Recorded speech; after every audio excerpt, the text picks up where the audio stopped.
Can we start with Poop and Tea? Poop and Tea. Oh my gosh. Yes. You've seen our web series. I think a lot of people have. A lot more people than we expected saw it. I think my parents felt the same way. They were like, are so many people watching this thing? Yeah, especially called Poop and Tea. I mean, is the title that gotcha? Yeah. Of course, yeah. You were searching? Well, that, and also I love the porn one where you guys are talking about porn. I mean, maybe your parents saw that one, or like we watched everything the same at this point. Poor things. Actually, the Poop and Tea was the first one we shot. That was actually the very first one. Why did y'all release the second one? Well, it was one of those things where we had the idea. We're like, oh, we got to do something, and all we do is talk about. No, you needed a scene for your agent. Oh, did I? Yeah. Oh, okay. And he asked me to write something. Right. Right. And so then we shot it. No, it's Penis Foot we shot first. Poop Tea. Oh. He doesn't have a good memory. Yeah, bad. We shot Penis. We shot Penis Foot first. We did shoot Penis Foot first, and that is still the my one favorite. in the bathroom where I. Yeah, Still that's because that was true. That happened, and then we were like, that's gotta. Did the dog really lick up pee, or was that water? 100%. No. Oh no, it was honey. Okay. Always use honey when it comes to dogs licking anything. Use honey. Oh my god! Should we excuse him from this, and the two of us will just talk? No. If you want to, that sounds cool. No, I'm kidding. Yeah, we shot Penis Foot first, and Poop Tea was definitely his creation because he's the one who's weird about poop. And he's still to this day he's weird about poop. Not only because taking a turn. I just prefer certain odors to remain private. Yeah. I think sharing's caring across all boards, but maybe just not that one. I don't feel like Where did you want this to go? Sorry. Well, now I wanted to segue into the movie behind you. Right.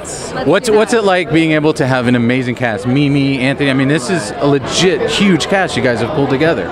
What was that like? I mean, she's playing your mom. That's kind of crazy. It's really crazy. It was kind of surreal. We just sort of dreamed up like our dream cast, and then we asked people who knew them, like, hey, would you mind being weird and giving them our script? And everyone did, and then everyone said yes and that they wanted to be in it. And Mimi was supposed to just do a voiceover for 2 hours, and she said, no, I'm not going to do a voiceover. I want to be on screen. Yeah, originally in the original script, the mother character was just a voice on the phone, or just the voice in her head, which is a great idea thematically, but a terrible idea cinematically.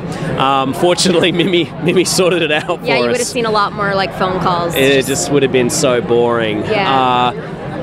And like Mark Harlick's our neighbor, and he just said yes. And Gia Carides, who plays Gillian Jones, that role was written for her. She's a dear friend, and she's got an associate producer credit because she was our cast wrangler. She brought in Anthony, she brought in David Pasquesi, she brought in Mimi Rogers. She was really responsible for that. Yeah, so we got really lucky. And then the comics, are friends of Katie's, and they're just awesome. And they said yes, and then all of a sudden it was happening. Yeah, and we were at a cabin. Actually, the one phone call from Gia where she said we were at my sister's place, who designed half the poster. She's an artist, and we're at her place, and Gia called to say Mimi said yes and Anthony said yeah. On the one day we got them. It was awesome. Yeah. It's almost unheard of. That's crazy. Yeah. I'm curious, what's it like being able to go from like shooting like in a small confined place for the internet compared to making a film that may go to the masses and be seen on the big screen? I have to say, honestly,